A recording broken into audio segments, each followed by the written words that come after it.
Good morning and welcome to Varthamanam. ഇന്നത്തെ പ്രധാനപ്പെട്ട പത്രവാർത്തകൾ. പെട്രോളിൻ്റെയും ഡീസലിൻ്റെയും വില എണ്ണ കമ്പനികൾക്ക് വിട്ടുകൊടുത്തിട്ട് അതിൻ്റെ നിർണയനം വിട്ടുകൊടുത്തിട്ട് വർഷങ്ങളായി. അത് ഈ സർക്കാർ വന്നതിന് ശേഷമാണ് പൂർണ്ണമായും അവർക്ക് കൈമാറിയത്.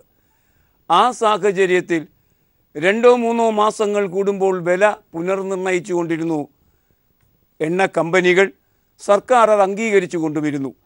എന്നാൽ കഴിഞ്ഞ ജൂൺ 16 മുതൽ എണ്ണവില നിർണ്ണയിക്കുന്നത് പ്രതിദിനം എന്ന നിലയ്ക്കായി.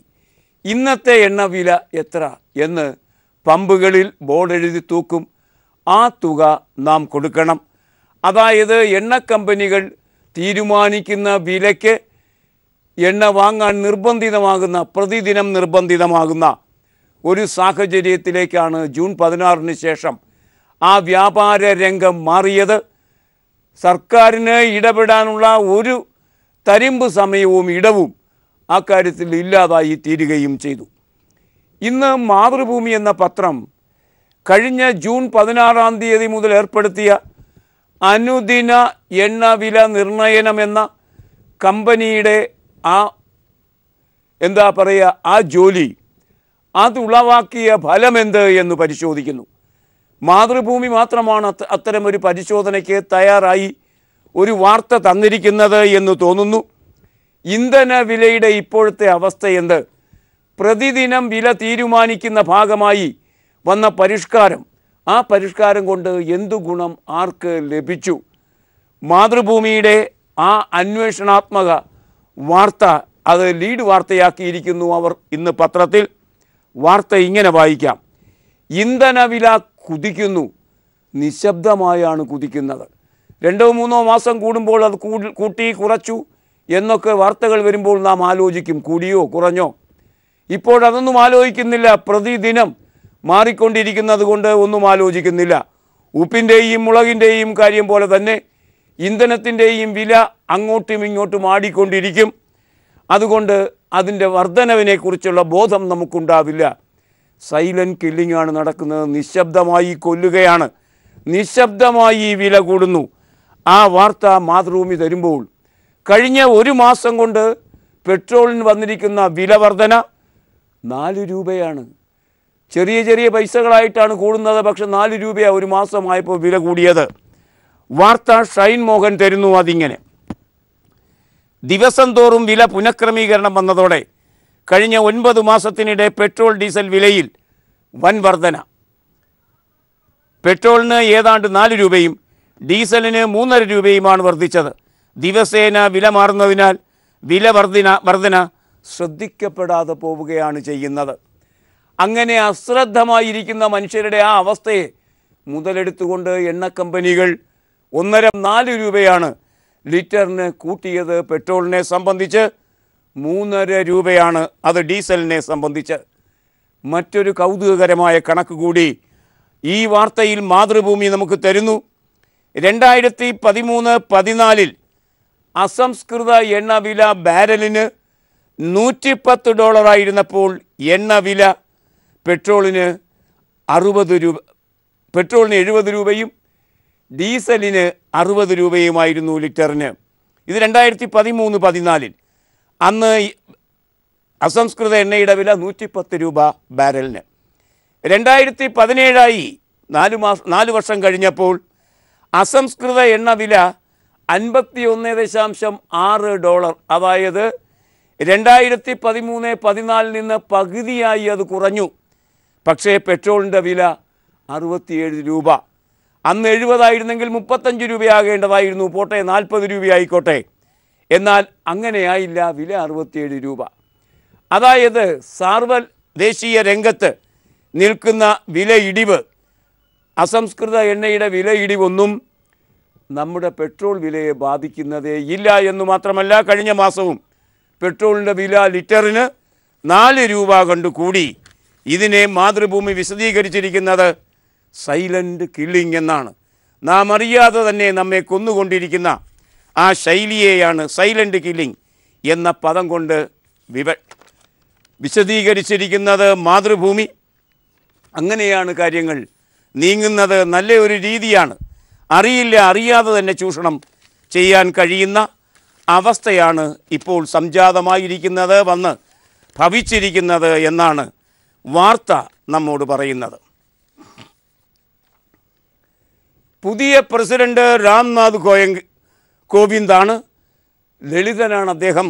ദളിതനാണെങ്കിലും അതിനേക്കാൾ അദ്ദേഹത്തിന് മികവ് BJP വൃത്തങ്ങളിൽ ലഭിക്കുന്നത്, അഥവാ പ്രസിഡൻ്റായി നോമിനേറ്റ് ചെയ്യാമെന്ന് വിചാരിച്ചത് അദ്ദേഹം RSSകാരനായിരിക്കുന്നത് കൊണ്ടാണ്. RSSകാരനായിരിക്കുന്നു എന്നതാണ് BJPയെ സംബന്ധിച്ചിടത്തോളം കോവിന്ദിൻ്റെ പ്രാധാന്യം. പിന്നെ പുതിയ വൈസ് പ്രസിഡന്റ് വന്നു. പുതിയ വൈസ് പ്രസിഡന്റ് വെങ്കയ്യ നായിഡുവാണ്. വെങ്കയ്യ നായിഡു സവർണനാണ്, ബ്രാഹ്മണനാണ്. പക്ഷേ എന്തായിക്കൊള്ളട്ടെ, അദ്ദേഹത്തിൻ്റെ മികവ് BJP കാണുന്നത് അദ്ദേഹവും RSSകാരനാണ്. അങ്ങനെ RSSകാരനായ പ്രസിഡന്റ്, RSSകാരനായ വൈസ് പ്രസിഡന്റ്, RSSകാരനായ പ്രധാനമന്ത്രി, RSS അനുഭാവമുള്ള സ്പീക്കർ, ലോക്സഭാ സ്പീക്കർ, അങ്ങനെ RSS നിലകൊണ്ട് നിറച്ചിരിക്കുന്നു പ്രമുഖ പദവികളെല്ലാം BJP. ആ സാഹചര്യത്തിൽ ഇന്ന് നമുക്കൊരു വാർത്ത ലഭിക്കുന്നു. പഴയ വൈസ് പ്രസിഡന്റ് പോയി, പുതിയ വൈസ് പ്രസിഡന്റ് വന്നു. അങ്ങനെ സംഭവിക്കുമ്പോൾ യാത്രയയപ്പ് യോഗമുണ്ടാകാറുണ്ട്. ആ യാത്രയയപ്പ്, പഴയ വൈസ് പ്രസിഡന്റിന് യാത്രയയപ്പ് ഉണ്ടായിരുന്നു. ആ യാത്രയയപ്പ് യോഗത്തിൻ്റെ വാർത്ത ഇന്ന് പത്രത്തിൽ വരുന്നു.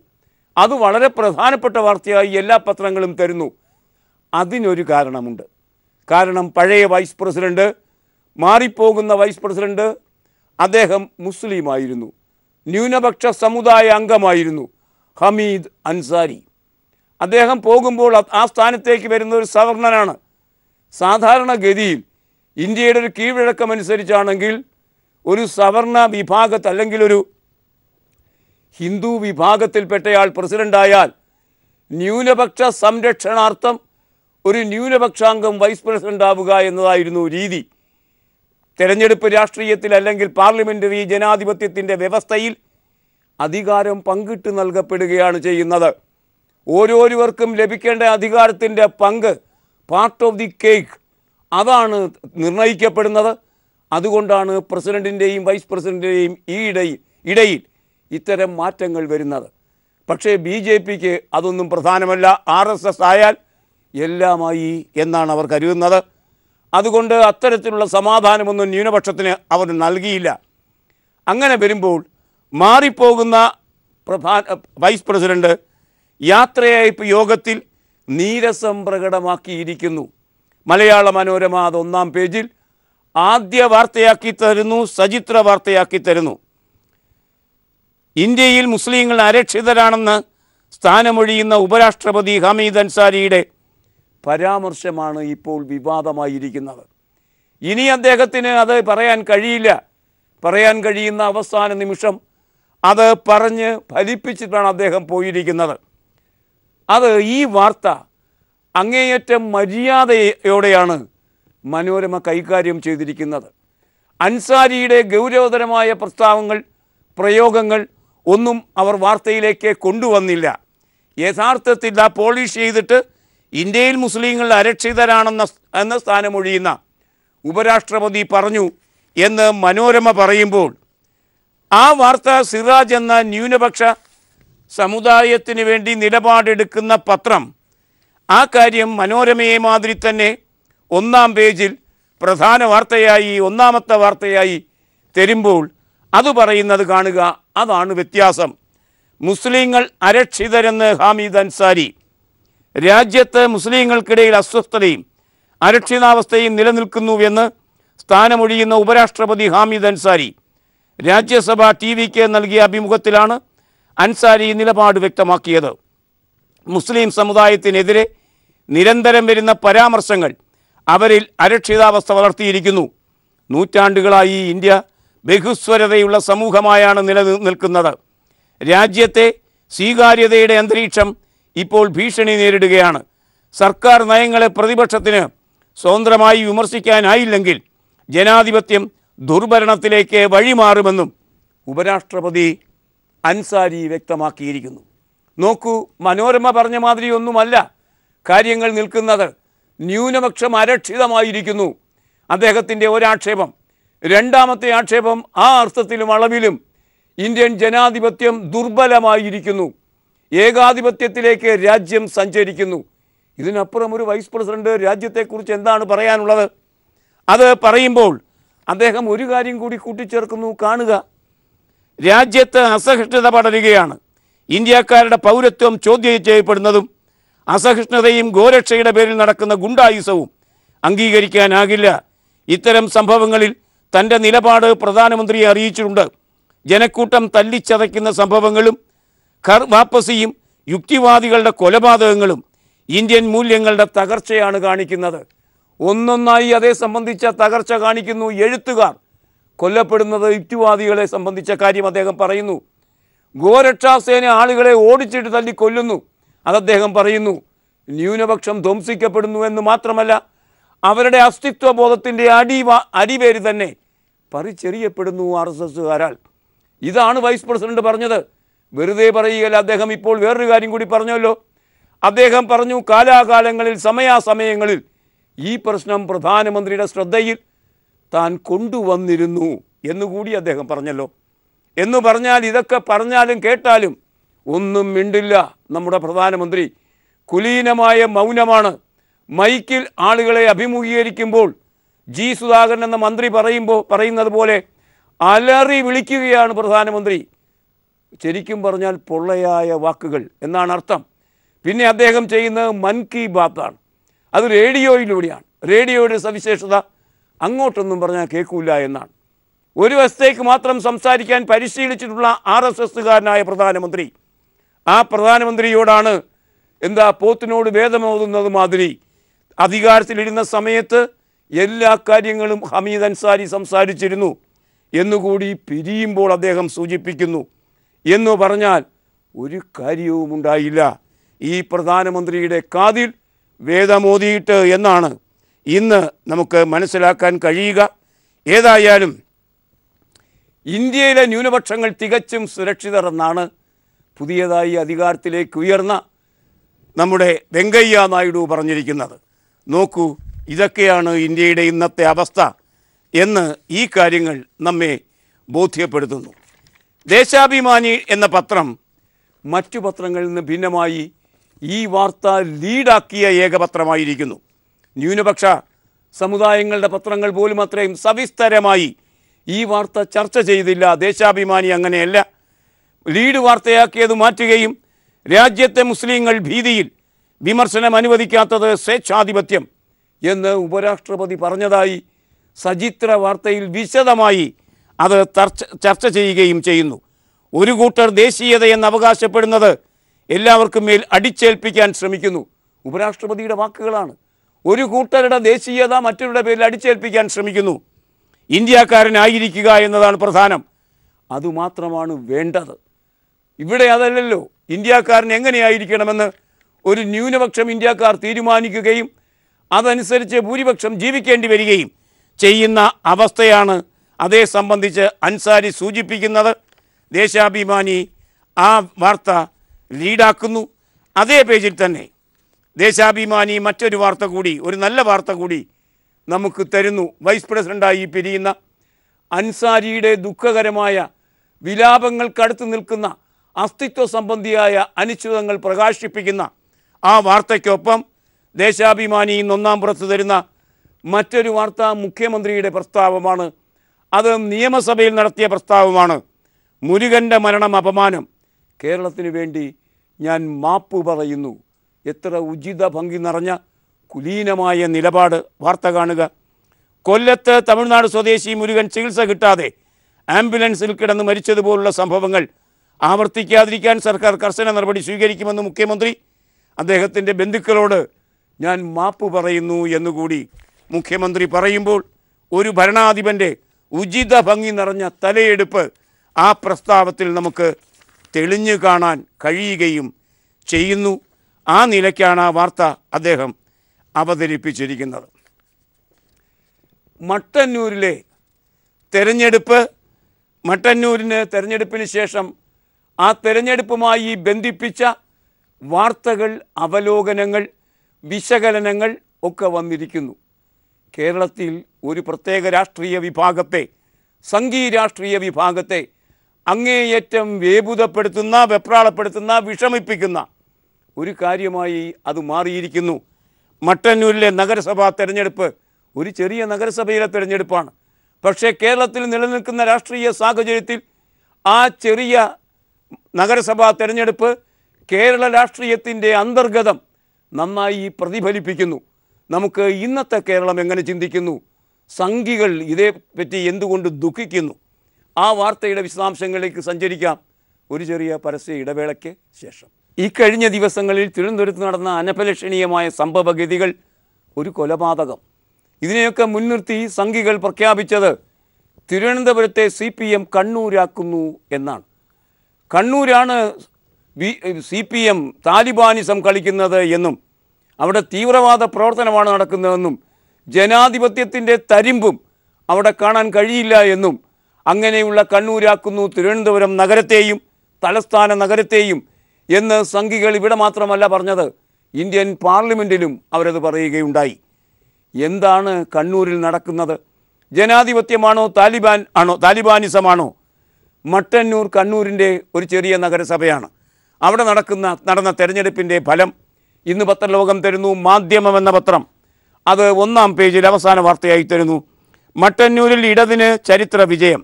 മട്ടന്നൂർ നഗരസഭാ തെരഞ്ഞെടുപ്പിൽ ആകെയുള്ള 35 വാർഡുകളിൽ 28 സ്വന്തമാക്കി ഇടതുപക്ഷ ജനാധിപത്യ മുന്നണി വൻ മുന്നേറ്റം നടത്തി. കഴിഞ്ഞ തവണ 14 വാർഡുകളിൽ വിജയിച്ച UDF ഇക്കുറി 7 സീറ്റിൽ ഒതുങ്ങി.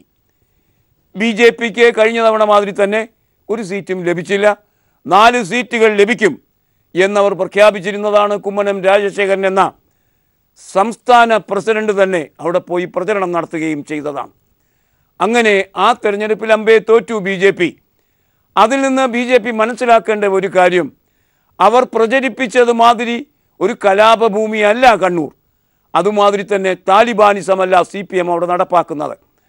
ആർക്കും ഒരാക്ഷേപവുമില്ലാത്ത വണ്ണം സംഘടിപ്പിച്ച ഒരു തെരഞ്ഞെടുപ്പ് പ്രക്രിയയിലാണ് CPM അവിടെ ജയിച്ചു കയറിയിരിക്കുന്നത് എന്നു മാത്രമല്ല, BJP മനസ്സിലാക്കേണ്ട മറ്റൊരു കാര്യം, കഴിഞ്ഞ നിയമസഭാ തെരഞ്ഞെടുപ്പിൽ ആ പ്രദേശത്ത്, ആ നഗരസഭ ഏരിയയിൽ BJPക്ക് ലഭിച്ചത് 4083 വോട്ട് ലഭിച്ചു. മൊത്തത്തിൽ ആ നഗരസഭാ പരിധിയിൽ ഇത്തവണ നഗരസഭ മാത്രം കേന്ദ്രമാക്കി ദേശീയ നേതാക്കൾ ഒഴിച്ച് സംസ്ഥാന നേതാക്കളൊക്കെ അവിടെ പോയി പ്രസംഗിച്ചല്ലോ, കണ്ണൂരിൻ്റെ അപകടങ്ങളെക്കുറിച്ച് സംസാരിച്ചല്ലോ. എന്നിട്ട് ലഭിച്ച വോട്ട് എത്ര? 3236. കഴിഞ്ഞ തവണത്തേക്കാൾ 847 വോട്ട് കുറവ്. സത്യത്തിൽ അവരുടെ വാർത്തകൾ ശരിയായിരുന്നുവെങ്കിൽ, അവർ പറഞ്ഞത് സത്യമായിരുന്നുവെങ്കിൽ ജയിക്കണമെന്നില്ല, അവരുടെ വോട്ട് നിലയെങ്കിലും മെച്ചപ്പെടുത്തണ്ടേ? കഴിഞ്ഞില്ല. BJP ആലോചിക്കേണ്ട മറ്റൊരു കാര്യം, മലപ്പുറം മുതൽ അവർക്ക് മേലുള്ള അശനിപാതം ശക്തിപ്പെടുകയാണ്. മലപ്പുറം പാർലമെൻറ്റ് തെരഞ്ഞെടുപ്പിലും ആനുപാതികമായി വോട്ടർമാരുടെ എണ്ണം കൂടിയതിന് ആനുപാതികമായി അവരുടെ വോട്ട് കൂടിയില്ല. വോട്ട് കൂടാത്ത അവസ്ഥ മലപ്പുറത്ത് നിന്ന് ആരംഭിക്കുന്നു. ഇതാ മട്ടന്നൂർ എന്ന നഗരസഭയിലും അവസ്ഥ എങ്ങനെ? വോട്ട് കുറയുന്നു. കൂടുതൽ കള്ളം പ്രചരിപ്പിക്കുന്നു സംഘികൾ, കൂടുതൽ വോട്ട് കുറയുകയും ചെയ്യുന്നു. അതാണ് മട്ടന്നൂർ നൽകുന്ന പാഠം, ഒരു വലിയ പാഠം. അതുകൊണ്ട് തന്നെ പാർലമെൻറ്റിൽ കള്ളപ്രചരണം നടത്തുന്നതിന് ഒരു ശമനം ഒരുപക്ഷെ ഈ വാർത്ത കൊണ്ടുവന്നുകൂടായികയില്ല. നടി ആക്രമിക്കപ്പെട്ട കേസിൽ മാഡം എന്നത് ഒരു ഭാവന മാത്രമാണ് എന്ന് അന്വേഷണ സംഘം വിചാരിക്കുന്നു. ആ കാര്യങ്ങളൊക്കെ വിട്ട് കുറ്റപത്രം തയ്യാറാകുന്നു. ദിലീപ് 2ാം പ്രതിയാകും. ദിലീപിൻ്റെ ജാമ്യാപേക്ഷ ഇന്ന് കോടതി കേൾക്കും. ഇന്നത്തെ സിറാജ് എന്ന പത്രം ഉൾപേജിൽ ആ വാർത്ത തരുന്നു. ഉന്നതർ ഇടപെട്ടു, മാടത്തെ ഒഴിവാക്കി, ദിലീപ് 2ാം പ്രതിയാകും. യുവനടി ആക്രമിക്കപ്പെട്ട സംഭവത്തിൽ ഗൂഢാലോചന കേസ് കൂടി ഉൾപ്പെടുത്തി അന്വേഷണത്തിൻ്റെ 2ാം ഘട്ടം പൂർത്തിയാക്കി കുറ്റപത്രം സമർപ്പിക്കാൻ ഒരുങ്ങുന്ന പോലീസ് കേസിലെ മുഖ്യപ്രതി നൽകിയ മൊഴിപ്രകാരമുള്ള മാഡത്തെ വിട്ടുകളയാൻ തീരുമാനിച്ചു. ഒരിക്കൽ കൂടി വഴിതെറ്റാതെ കുറ്റപത്രം തയ്യാറാകുന്നു. ദിലീപ് 2ാം പ്രതിയായി മാറുന്നു. പുതിയ കുറ്റപത്രത്തിൻ്റെ അടിസ്ഥാനത്തിൽ ഇന്ന് ദിലീപിൻ്റെ ജാമ്യാപേക്ഷ കോടതി കേൾക്കുകയും ചെയ്യുന്നു. വി രാജേഷിനെ മേൽ നടപടി സ്വീകരിച്ച കേരളത്തിലെ BJP അതിനകത്ത് പുകയുന്ന അനിശ്ചിതത്വങ്ങൾ കൂടുതൽ മറനീക്കി പുറത്തു വരുന്നു. ഈ നടപടിയിലൂടെ വി രാജേഷിനെതിരെ ആയ നടപടി ഒരു പുകച്ചിൽ ഉണ്ടാക്കിയിരിക്കുന്നു BJP സംസ്ഥാന ഘടകത്തിനുള്ളിൽ. ആ വാർത്ത എല്ലാ പത്രങ്ങളും ഇന്ന് നമുക്ക് തരുന്നു. ദേശാഭിമാനി എന്ന പത്രം വളരെ വലിയ പ്രാധാന്യത്തോടെ ആ വാർത്ത തന്നിരിക്കുന്നു. പൊതുവാർത്താ പേജിൽ BJPയിൽ അടിമുറുകി. ആ അടി ആരൊക്കെയാണ് വാങ്ങാൻ പോകുന്നത്? എന്തൊക്കെയാണ് നടപടിക്ക് ശേഷമുള്ള ആ പാർട്ടിയുടെ അവസ്ഥ?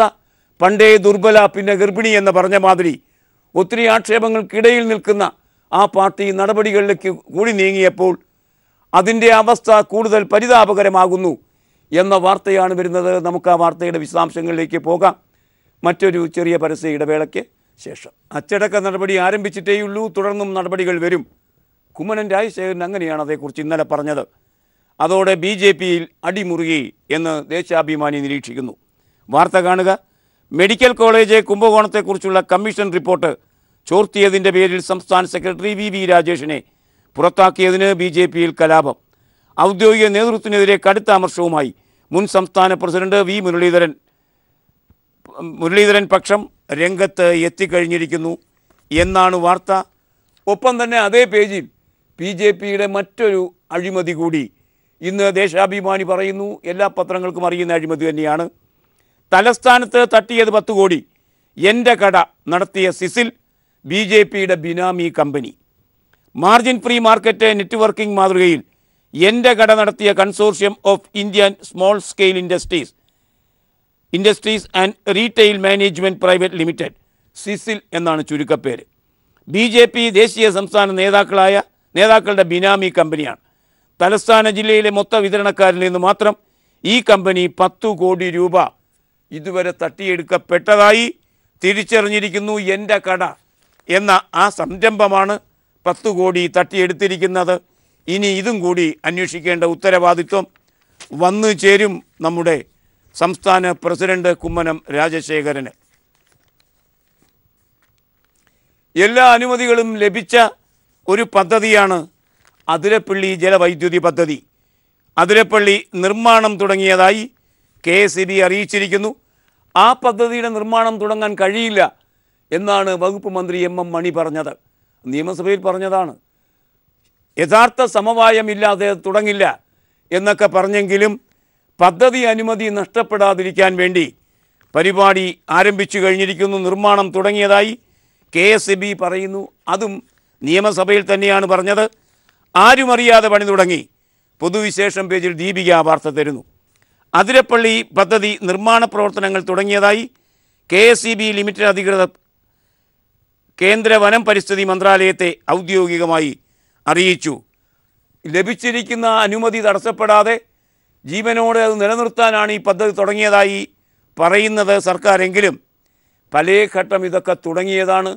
ഒന്നും നടക്കാൻ പോകുന്നില്ല എന്നാണ് CPIയുടെ നേതാവ് കാനം രാജേന്ദ്രൻ അതേ സംബന്ധിച്ച് പ്രതിവചിച്ചിരിക്കുന്നത്.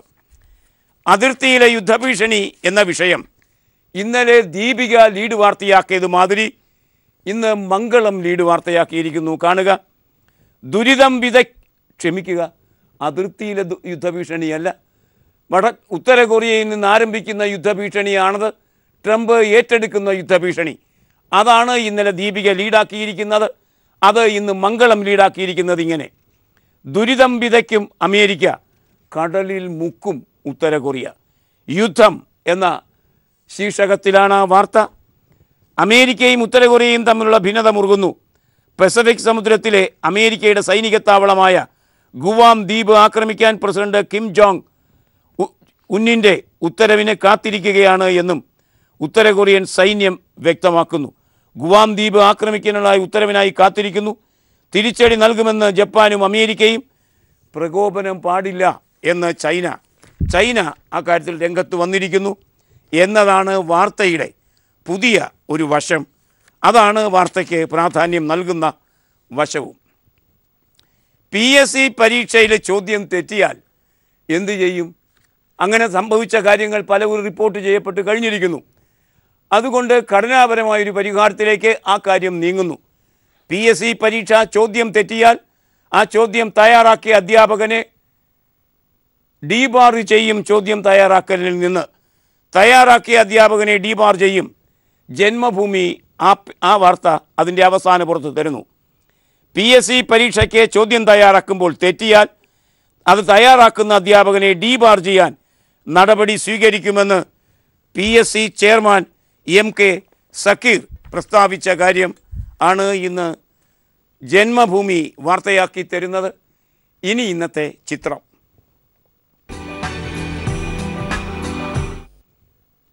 നമ്മുടെ പാളയത്തെ ആശാൻ പ്രതിമ ഒരിക്കൽ ഉദ്ഘാടനം ചെയ്തതാണ്.